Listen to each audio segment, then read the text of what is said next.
3, 4. 1, 2, 3, 4. Let me check the back.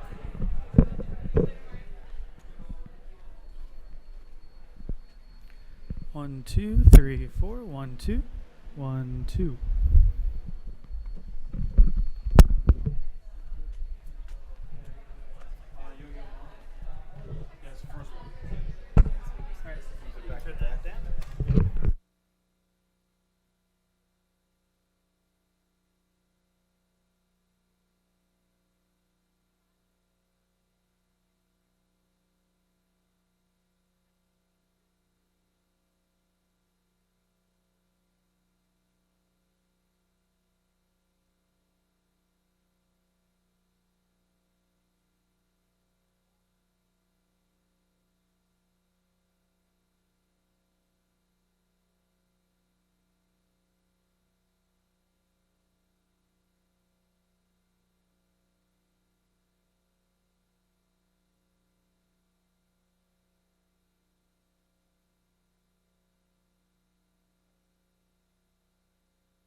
pleasure. Yes.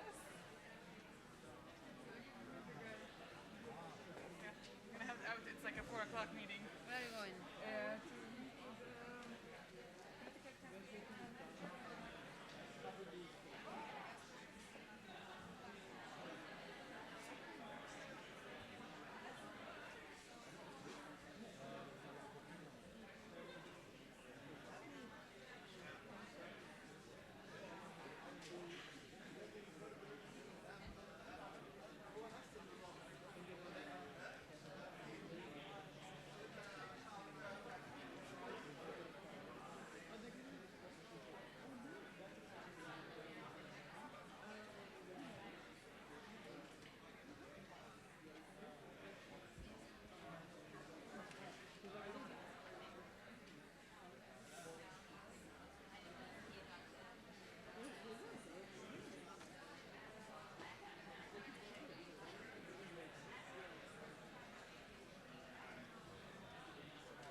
No, that should be Dina. لا لا بأي صف بالسوليوشنز بتاع السوشيال انوفيشن لاب. لا مش هي.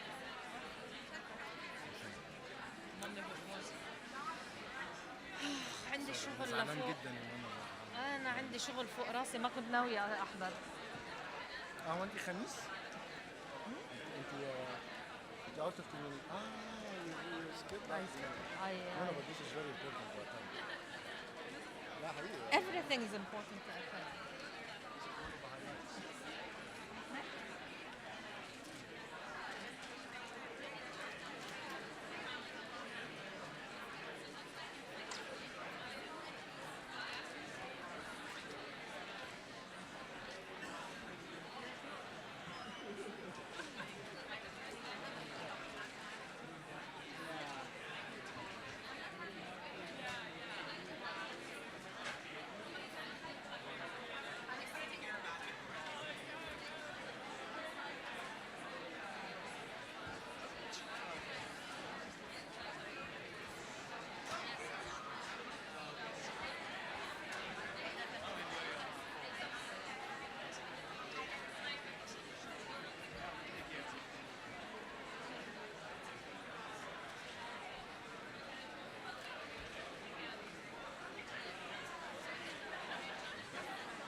Check one.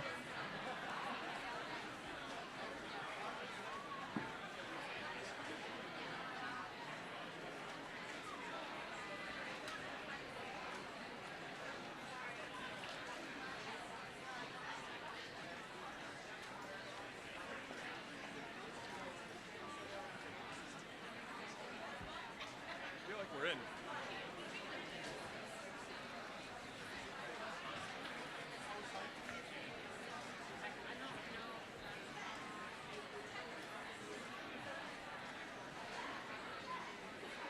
Team Quest.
evening.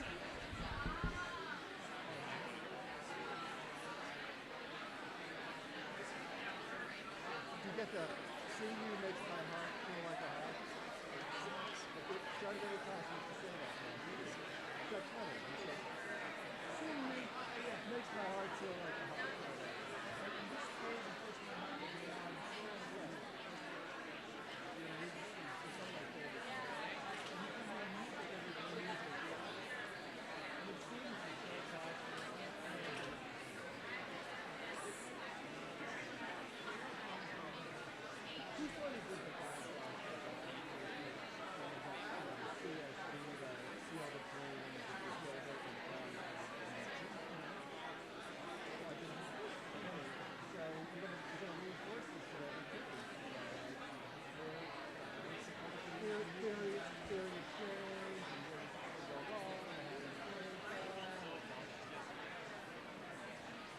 Good evening.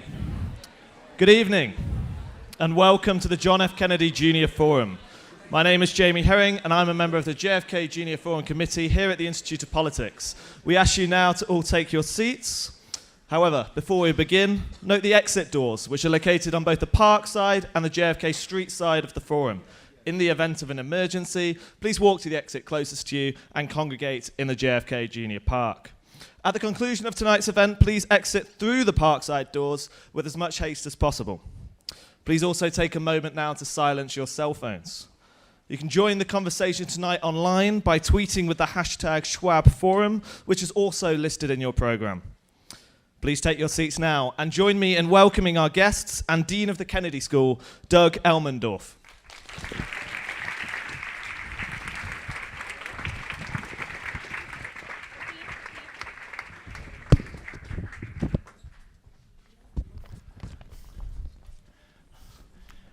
Good afternoon, everyone. Welcome to the John F. Kennedy Junior Forum at Harvard Kennedy School. I'm Doug Elmendorf, the Dean of the Kennedy School, and I'm delighted to see you all here for this year's Malcolm Weiner Lecture in International Political Economy. We're going to pack a tremendous amount of education and fun into the next hour and a quarter, so I will speak fast and get out of the way quickly. The Weiner Lecture in International Political Economy was established nearly 30 years ago through a gift from Malcolm Hewitt Weiner. I've had the great pleasure to get to know Malcolm during the past 2 years. Malcolm was an economics major at Harvard College and went on to found and lead an incredibly successful investment firm. He is also a widely recognized and published expert on Aegean prehistory. Malcolm sends me his papers, which I try to understand. He recently sent me a paper intended, as he said, for a general audience, which is about my speed in this area. The paper was a worrying but fascinating read titled The Impact of Climate Change, Famine, Pandemics, and Warfare in the Collapse of Civilizations. And I recommend it. Malcolm has been one of the Kennedy School's most committed and important friends for 3 decades. Without his staunch support, we would not have the Weiner Center for Social Policy, the multiple Weiner professorships in social policy, the Weiner Auditorium, or this lecture. And joining Malcolm tonight are his wife Carolyn and his daughters Elizabeth and Kate, who are students at other schools at Harvard. And to all of the Weiner family, welcome and thank you very much for your support.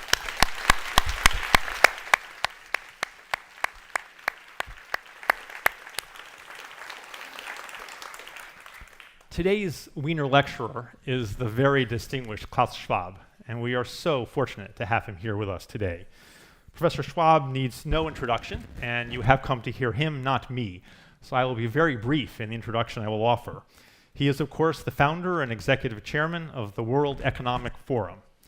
The forum's mission statement is about improving the state of the world through public-private cooperation. The forum explains that organizations are accountable to stakeholders in all parts of society. And the forum brings together people from around the world, from the public and private sectors, from international organizations, and from academic institutions. The World Economic Forum now employs people in Geneva, New York, Beijing, Tokyo, San Francisco, and maybe places that I have not kept up with. Nearly 20 years ago, Klaus and his wife Hilda created the Schwab Foundation for Social Entrepreneurship, which seeks to recognize and disseminate initiatives that have significantly improved people's lives and have the potential to be replicated on a global scale. The foundation supports a network of over 350 social entrepreneurs across the world, and we have the tremendous opportunity to teach and learn from these social entrepreneurs here at the Kennedy School. Klaus has also created the Forum for Young Global Leaders for people under 40 years old, and once again, we have the tremendous good fortune to be part of training those leaders and learning from them. There are also a tremendous number of specific initiatives at the World Economic Forum where faculty members here have been involved, and again have, we hope, both taught and learned from those interactions. I could go on and describe Klaus's many other accomplishments and awards, but I will limit myself to highlighting just one more, and perhaps the most crucial part of Klaus's resume. Klaus Schwab is an alumnus of the Kennedy School.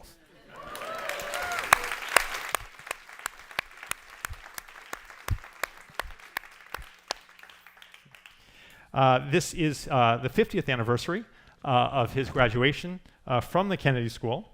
And at the end of the event tonight, we will present Klaus with the Harvard Kennedy School Dean's Award. Klaus, before that, will deliver the Wiener Lecture.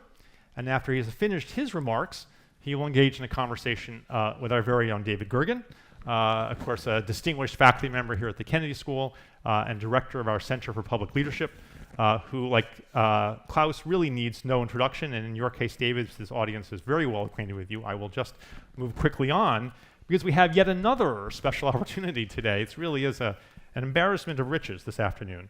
The renowned cellist YoYo Ma is with us today. When he heard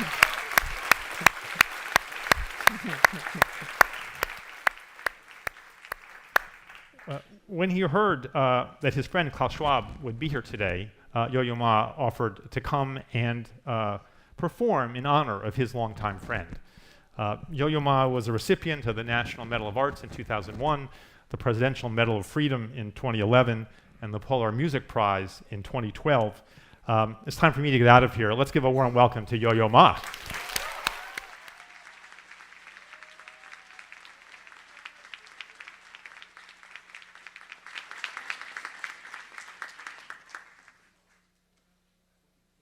To hear me speak, but I will play for you. I was trying to think of what to play in relation to strengthening collaboration in a fractured world, and I think Dr. Schwab talks a lot about how to create a narrative in a fractured world, a shared narrative, and so I thought I'd play for you something that perhaps offers a different perspective. First of all, a favorite piece of the late Pablo Casals, who was a really great citizen.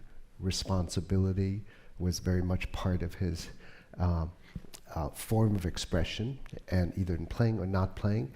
And one of his favorite songs for him symbolized freedom.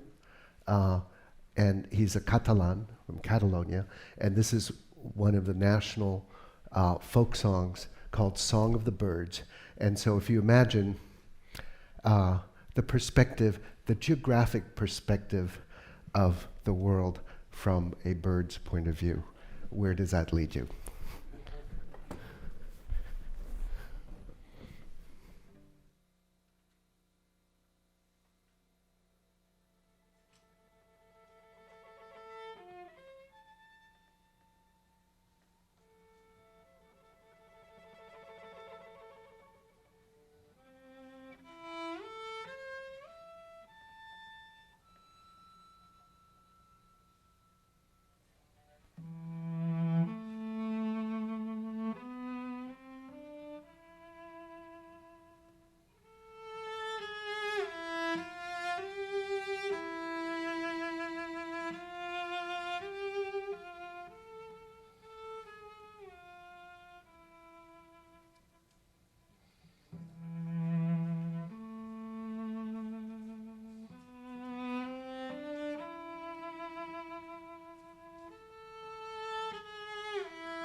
stand? Are you sure?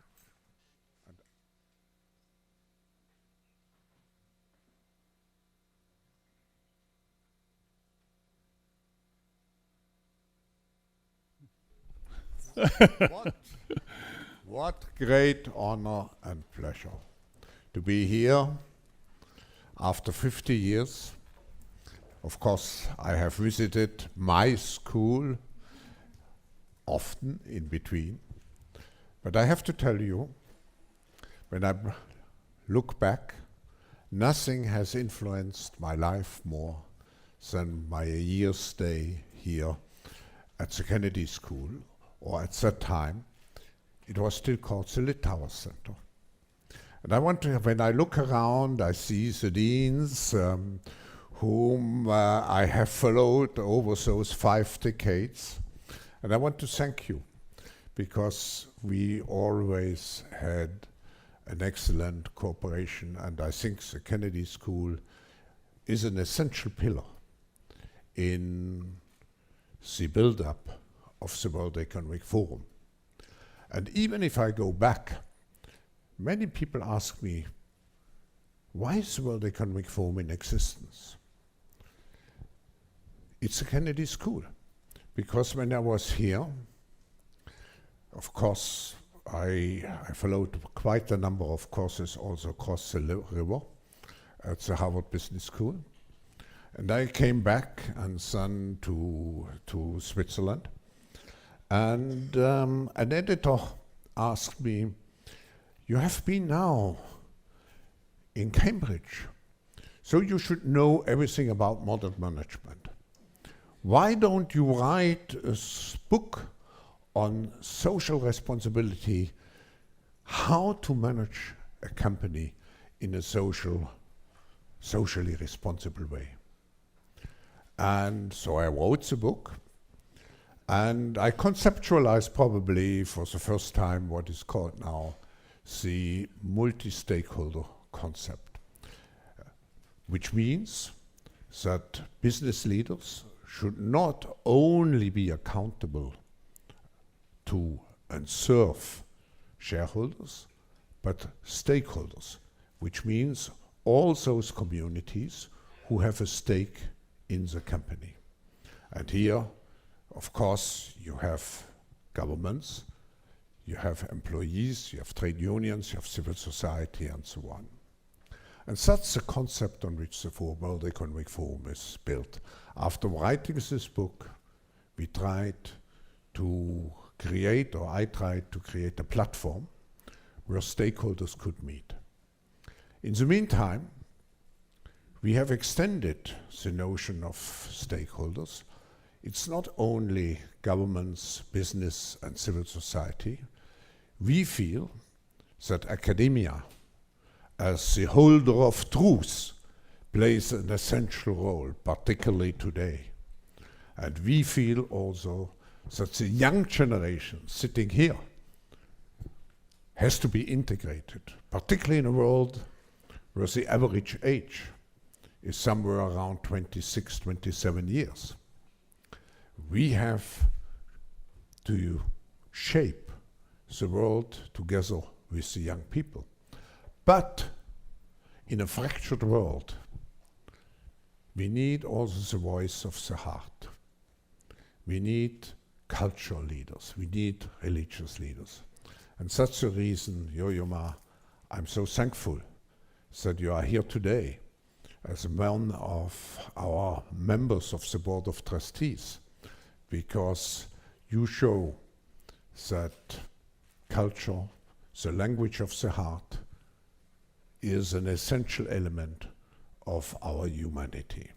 And I think the piece you played was so touching. So it reminded us that we should not speak only about politics and economics, but maybe also about what makes us different. I remember in Davos, Eric Schmidt mentioned once, the next decade will be a battle between robots and humans. If we want to win this battle, we have to know what makes us human. And when I listen to you, I know what makes us human. So The forum would never be in existence without my stay here. And today, I have to say, we have further developed the stakeholder concept. We feel that it is not only business who should serve its stakeholders, but business itself is a stakeholder of our global community. So when we look at all the challenges in the world, we know that those problems, environment, terrorism, whatever you name it, can only be solved through collaborative efforts of all stakeholders. And that's what the forum is today, a platform for stakeholders to cooperate. And I'm just coming out of, we had a meeting the last 2 days, and I'm proud because the forum now, as an official international organization for public-private cooperation, has become much more than a meeting or meetings. In New York, we brought together 800 stakeholders for really a big workshop and so many concrete ideas with tremendous impact came out. So let me stop here. I know it is a very prestigious lecture. Thank you, Mr. Wiener, for having inaugurated this series of lectures. But I feel much more comfortable when there is a debate. The forum is built on interaction. And to have the pleasure with my mentor, you, Professor Gorgon, to be in dialogue is probably more interesting for the audience than just to listen to me. Thank you, David.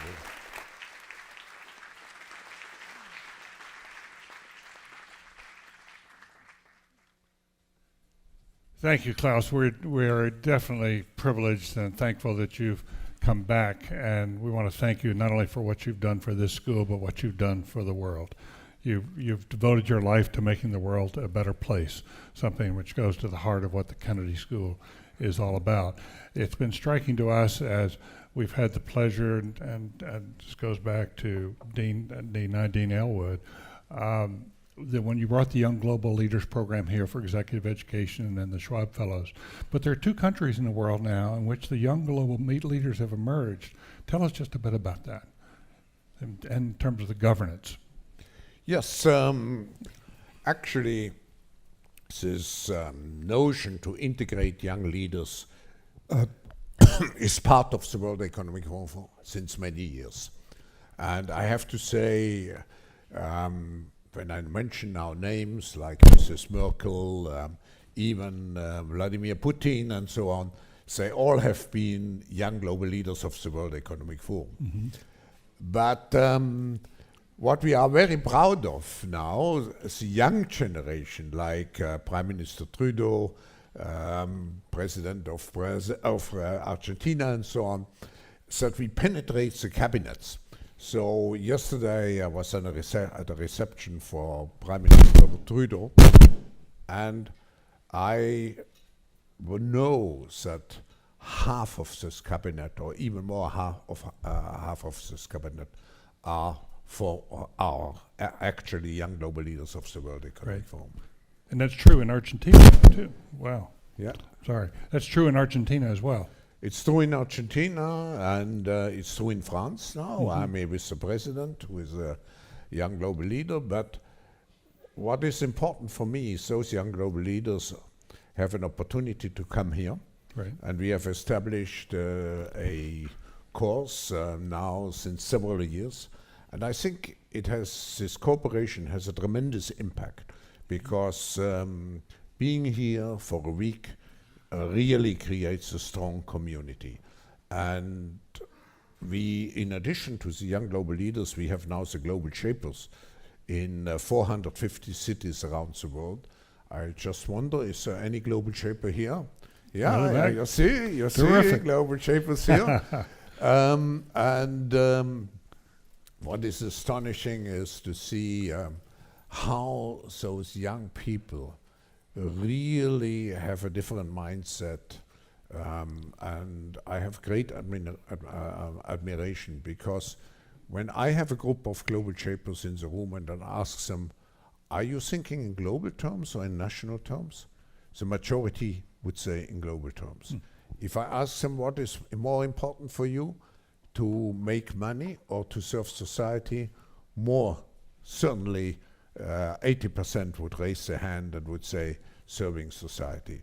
So I'm very optimistic about the future of the world, because with the young generation, I think we can build what I would call a new renaissance, particularly using technology, solving all the issues, moving forward.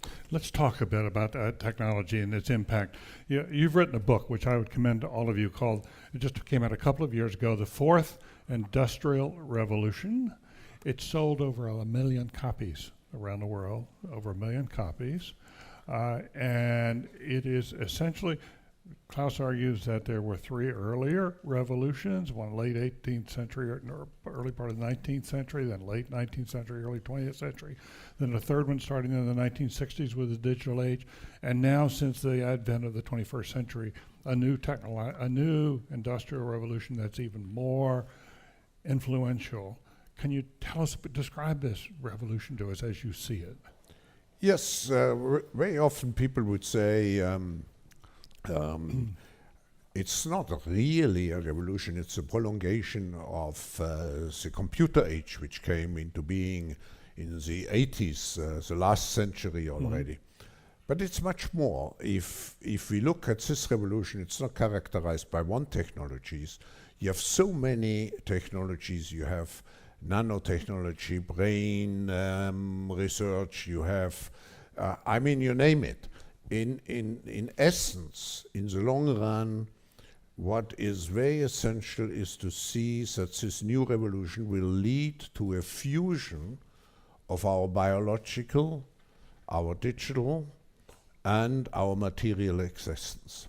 And look at, for example, the Internet of Things and many other, let's say, new technologies. Say what is very important. They do not just, that's another difference. They do not just influence or improve what we are doing, moving faster in the traffic or whatever it is, but they have an impact on us.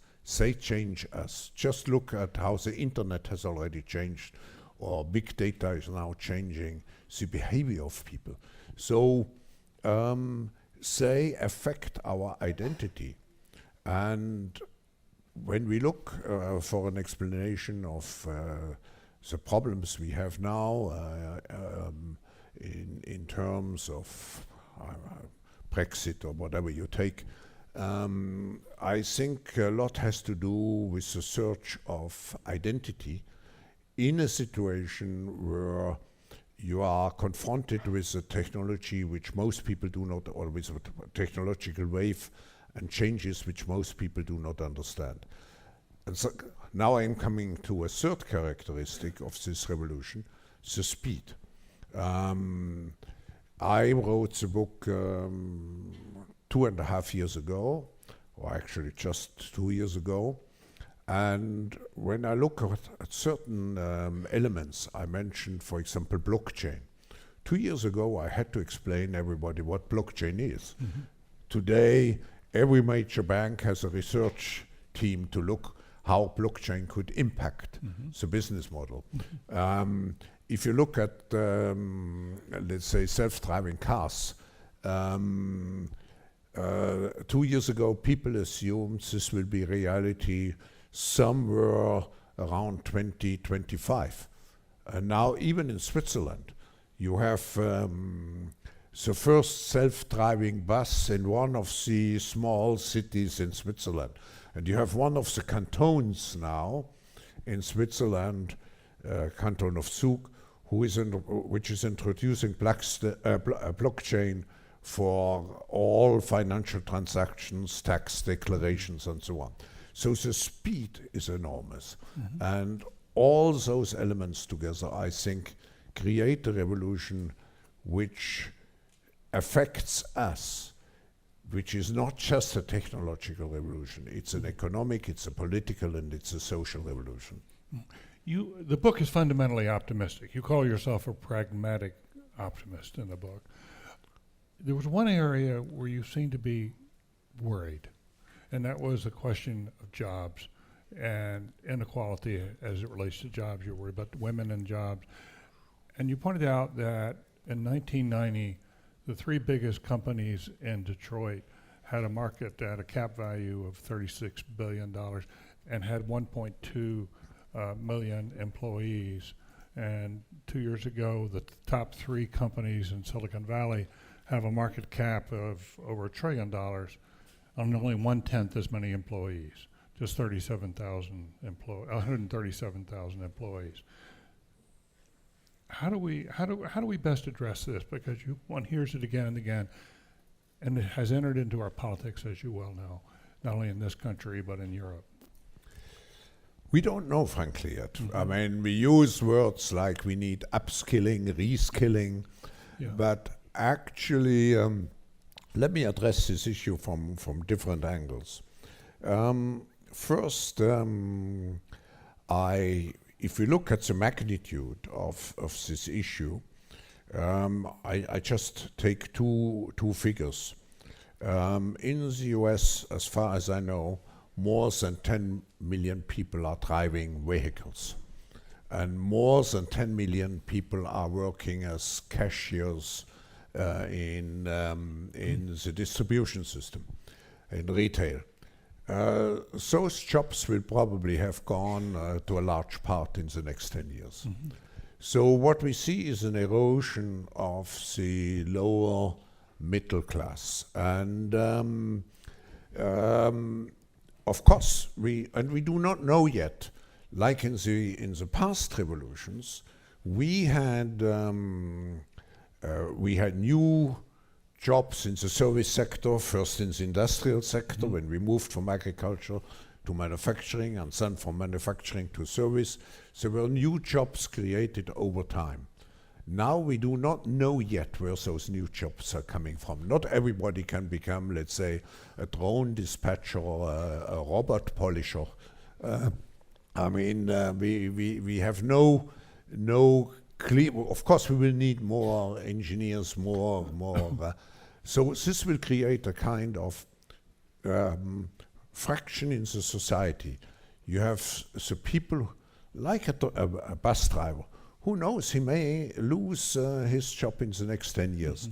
And in the first revolution, in the first industrial revolution, you had this level of society which was called proletariat. Today you have this new class of society which is called precariat, because they know they are in a precarious situation, or they are already working in a Uberized situation, where they don't know whether they still have an income tomorrow. So we don't know. What I know is that probably one of the consequences will be that we have to redesign. We need a educational revolution 4.0.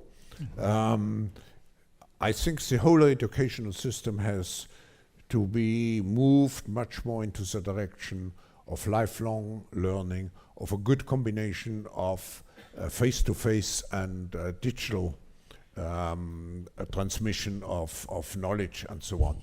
But we haven't thought it through yet. And a last remark, more an optimistic now. We may go through this transition phase. We in Switzerland, we had 2 years ago, we had Switzerland is a country of referendums. So we had a referendum on should we introduce minimal guaranteed incomes. And even my wife, Hilde, when we talked about it, she said, no way. I mean, we living in Geneva, we have a Puritanian attitude. So how could someone get money from the government without working? But I was asked by the media what I'm thinking about, and I said it may be a good idea. It's just not. We are just not yet ripe for it. It may be in 10, 15 years. And when you argue, let's say, with someone who has a job at minimal income, and instead of having this job at minimal income, he gets a guaranteed income, and he can choose the job. You could make the argument, and let's take a nurse or whatever it is. I don't want to pick out one job, but let's take a nurse as an example, who is working. I don't know the salaries in the States, but I take it in Switzerland. She is working for 4,000 Swiss francs. She will feel underpaid and will not have a necessarily great job satisfaction.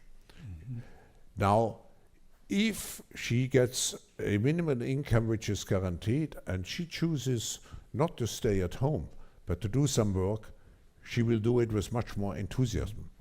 So I feel we may go into a kind of new renaissance where we see out of the fourth industrial revolution a fourth sector.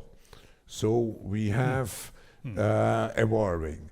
We had, of course, we had the agricultural sector, we had the manufacturing sector, we had the service sector, mainly as consequence of revolutions.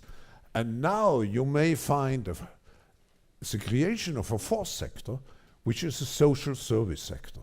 So you don't worry anymore about your income, but you are free to serve society. And that's the, I'm sorry to be long, but that's the reason why I'm so much engaged in fostering social entrepreneurship, because we feel social entrepreneurship has to become a mainstream in society, not just being something marginalized, good idealists. No, it has to be become a pillar of society to provide, for two reasons, to provide the jobs for those I wouldn't say for those who will lose the job in the fourth industrial revolution, but second also, I'm coming from the UN General Assembly, where there was a lot of discussion, of course, on how to implement the social development goals.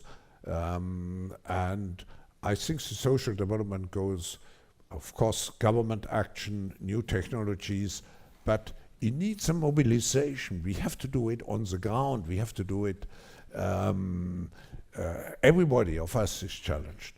So I'm an optimist. We may go into a new renaissance where people serve society, where people are free also to exercise creative professions, being an artist.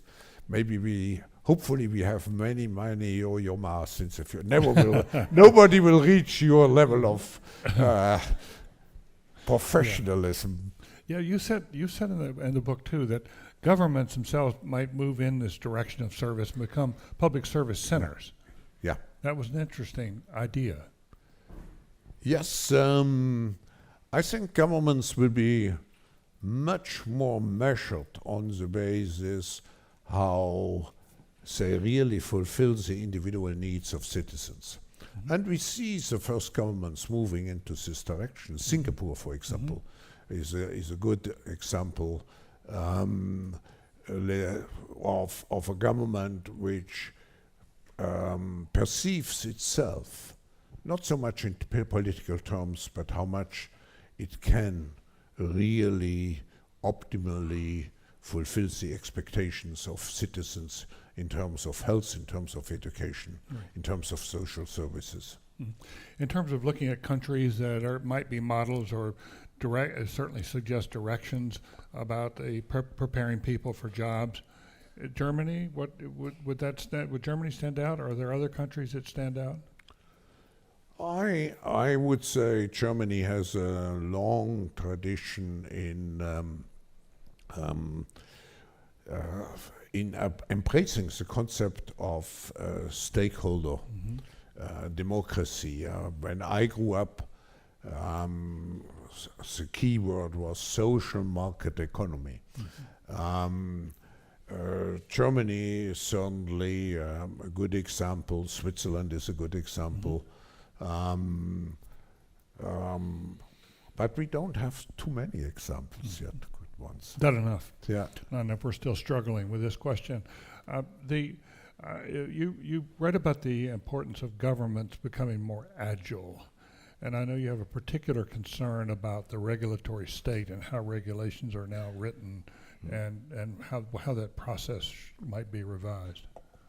I think this is one of the biggest challenge which we have, because the technological progress is so fast, the governments cannot catch up anymore.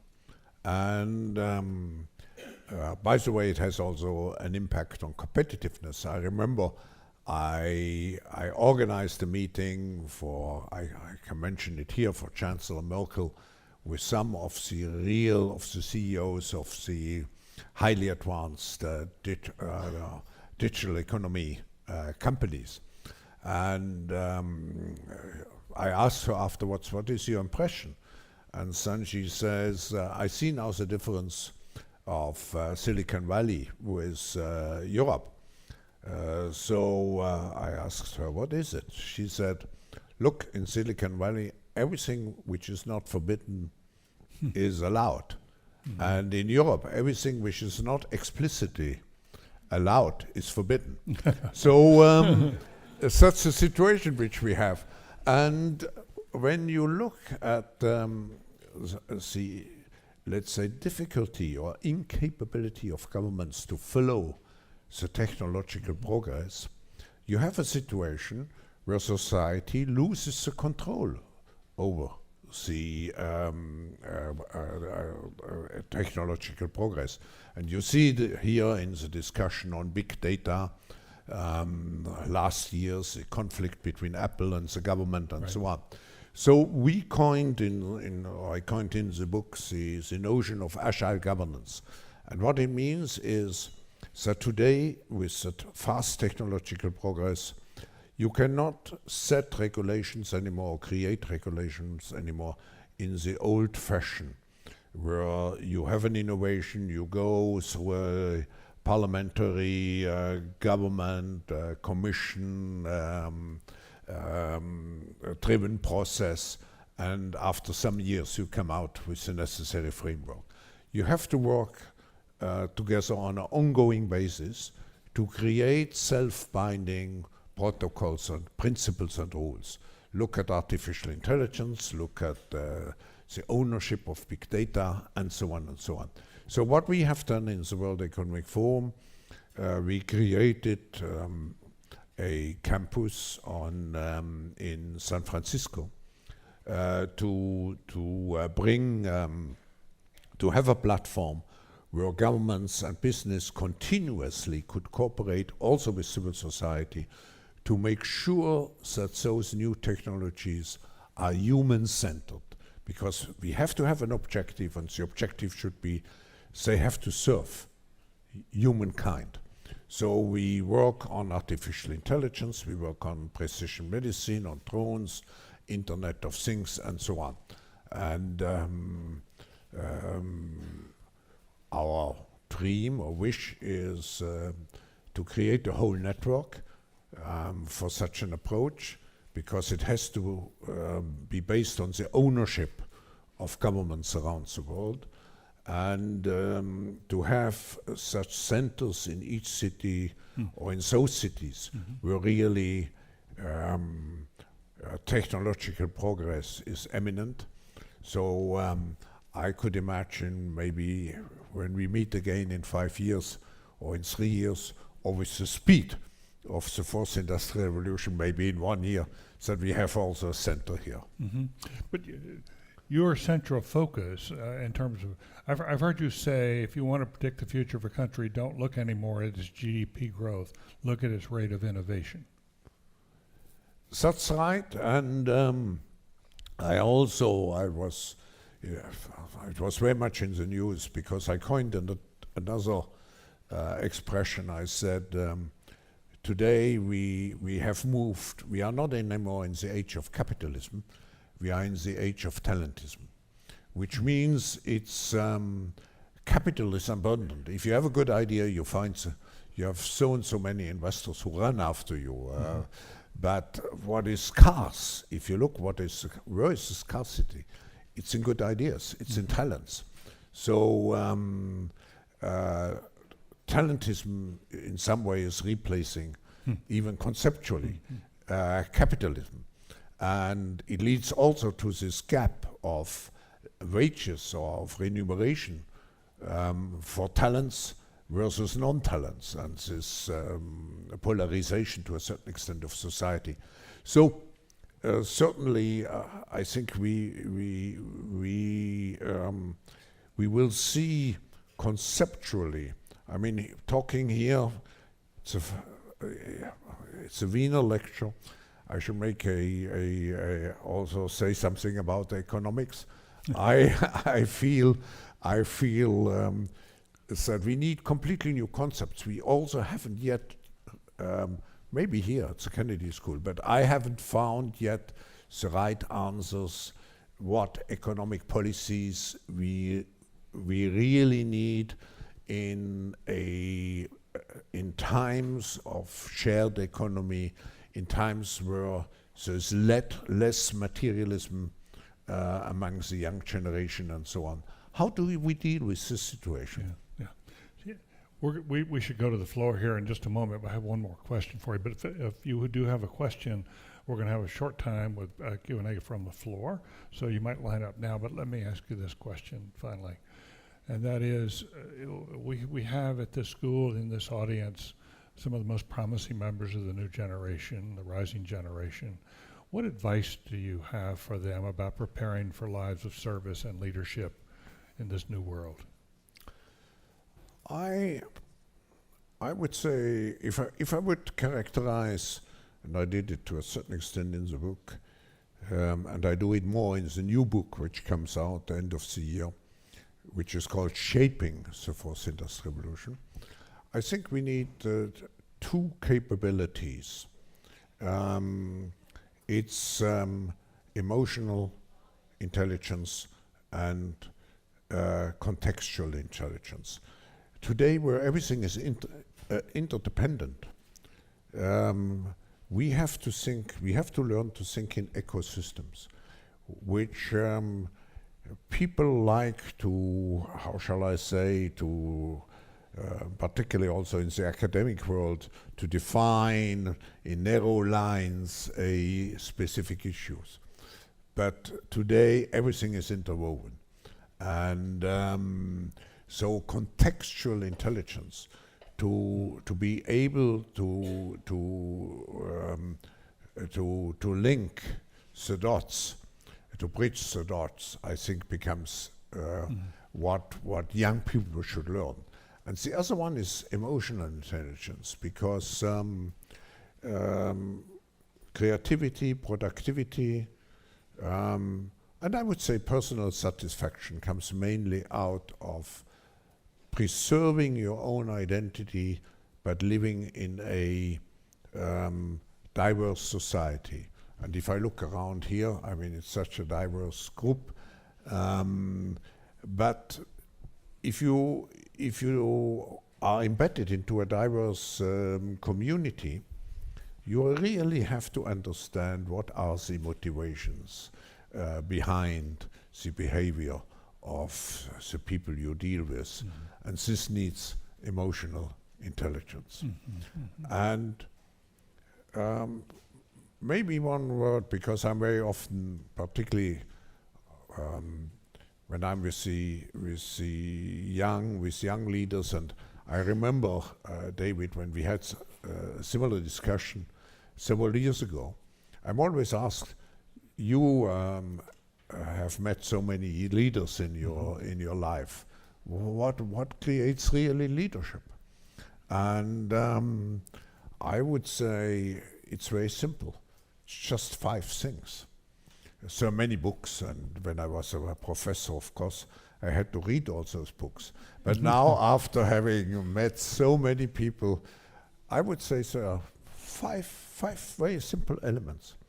A leader needs brains, soul, heart, muscles, and nerves. let me explain. You have to be a professional. I mean, you all are professional. You have to be the best at what you are doing, or at least among the best. That's the brains. But you have to have values. You have to be. You have to have a vision, long term, based on values. That's the soul.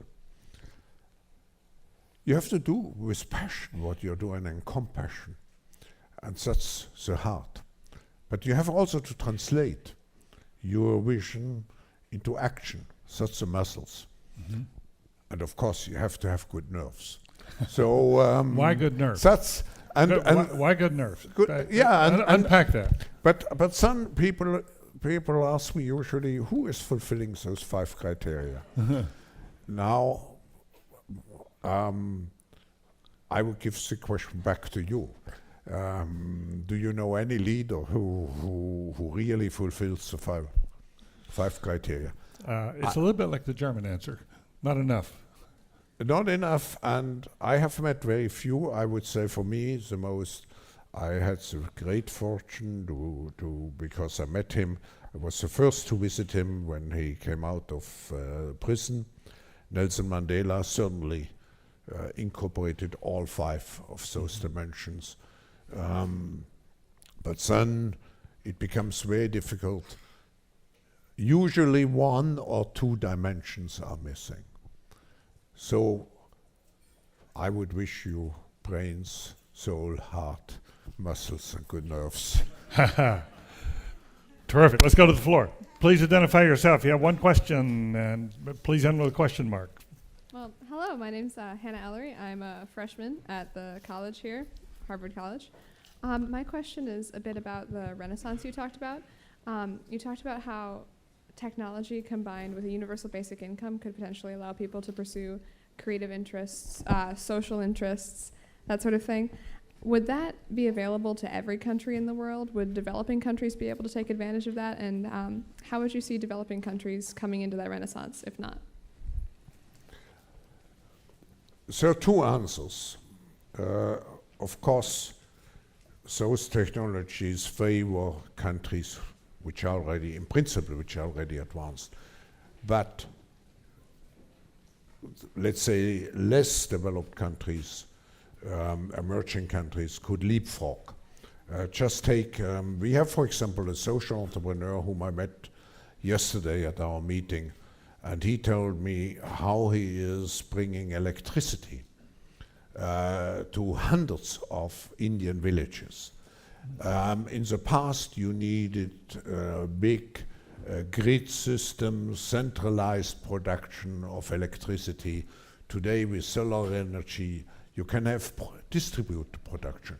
So I use this example to show with modern technologies and look, let's say, at mobile digital access to knowledge, you can jump forward. And if you go, for example, to Nairobi and you see the start-up community, even in a country like Nairobi or in a country like Kenya, it's surprising. So there's 2 sides. There are 2 sides, and even I think it depends very much today how much a city is capable to create a ecosystem which favors entrepreneurship. Because coming back to what I said before, in the future, maybe even the word employment will disappear. You have to look for self-employment, and the traditional way to be employed by a big company lifelong, so is a thing of the past. Please. Hi. Hello, my name is Asset. I'm from Kazakhstan. Professor Schwab, it's a pleasure to have you here. I'm a proud member of the Global Shapers community. So my question is, last week it was announced that you decided to step down as the president of the World Economic Forum.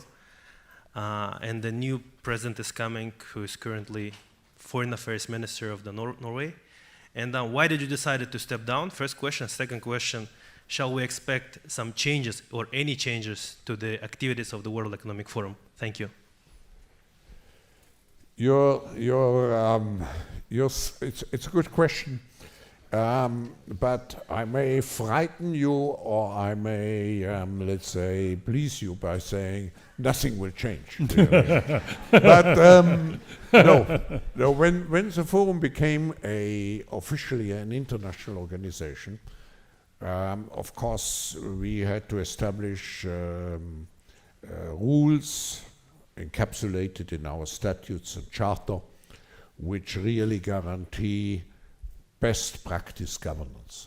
And today, at least in the international system, if I take World Bank and so on, the best practice is to have a separation of the chairman's function and of the president's function. I have a very highly capable managing board, and I was presiding the board of trustees and the managing board. And what we are doing now is to have a split of those two functions. I remain full-time executive chairman, and the present Norwegian foreign minister, Børge Brende, he will join me to exercise the function of the chairman of the managing board. So it will not change, it will rather accelerate what we are doing. Good to hear, thank you. Yeah, please. Good evening. Thank you so much for coming. My name is Bing Xie, and I'm a dual degree student at the Wharton School MBA program and the Harvard Kennedy School MPA program. Very good to be here. I have two questions. One, there is an increasingly amount of people who are choosing to do dual degree programs, whether between business schools, design schools, and divinity school, and here at the Kennedy School. What advice and suggestions do you have for those of us who choose to have a career not in one sector, but between the public and private sectors? And my second question relates to your earlier comment about social emotional learning and soft skills. As a person who's very interested in the sector, what particular advice or suggestion you have for us who are interested in the sector? Thank you very much. Thank you. Of course, at the Kennedy School, I have to say I would give, let's say, priority and preference to a public service career. But this doesn't mean that you have to work for the government. I think in whatever you do, there is a dimension of public service.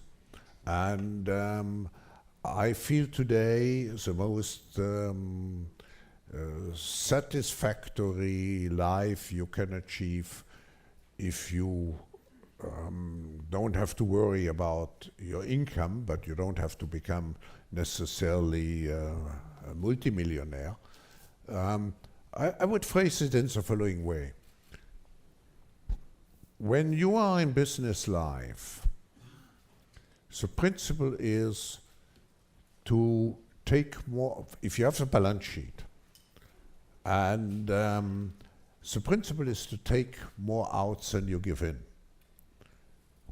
If you look at your personal legacy and you think, how can you maximize your personal legacy, to use commercial language, maximize?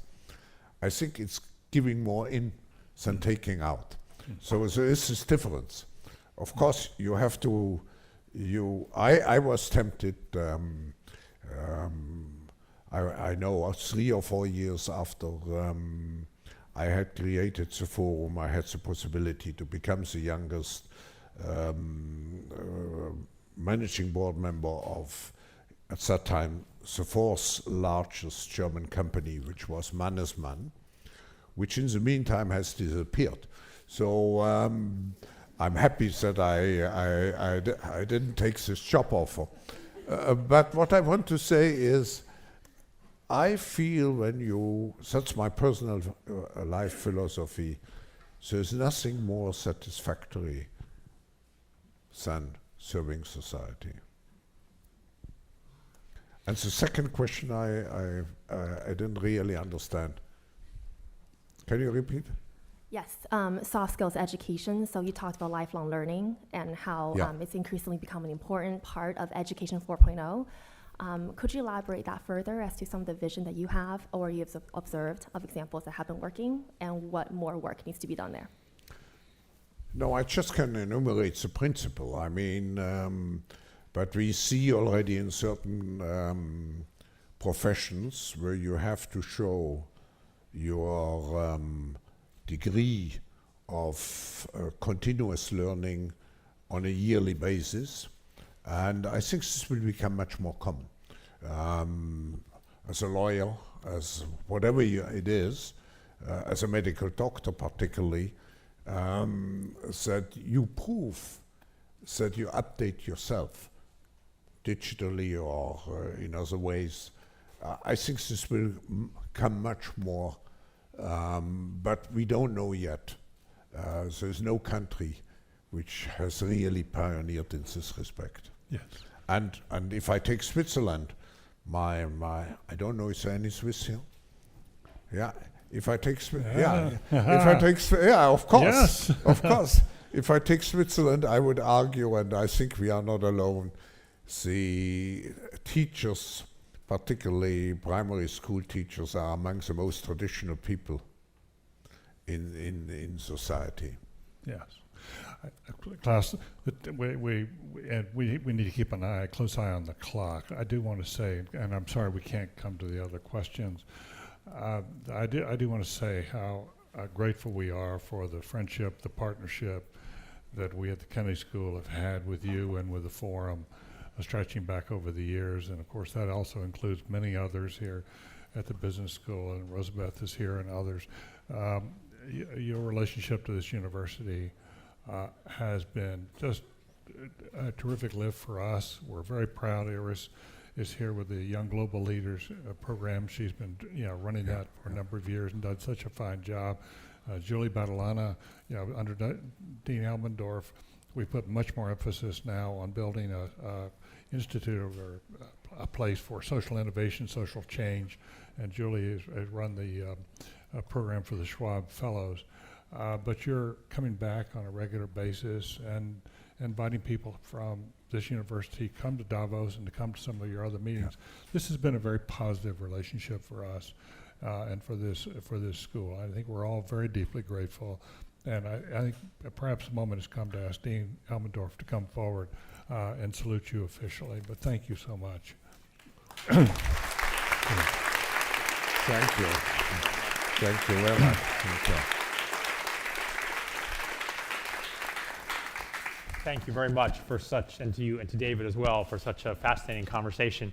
We have one last quick piece of business.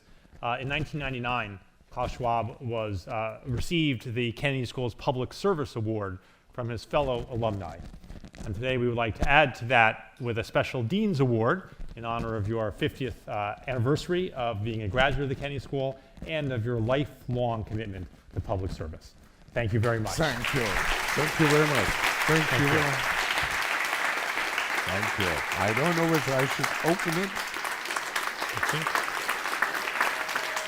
Thank you.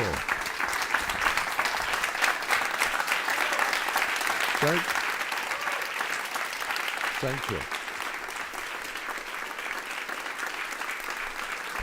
Thank you. Thank you.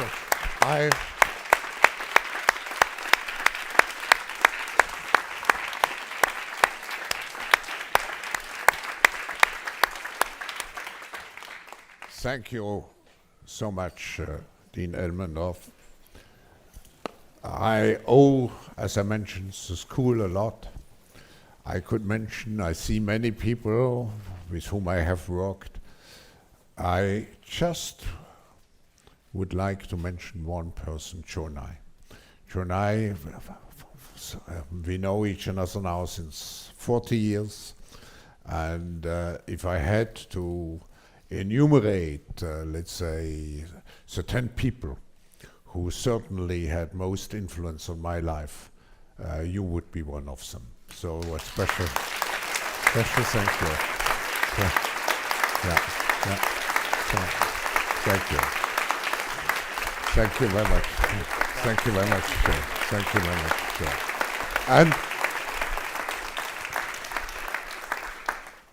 And finally, when you leave, I should come back to the beginning.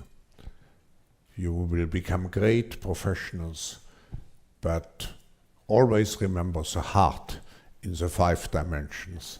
So thank you again, YoYo Ma, to have brought the heart to us. Yeah.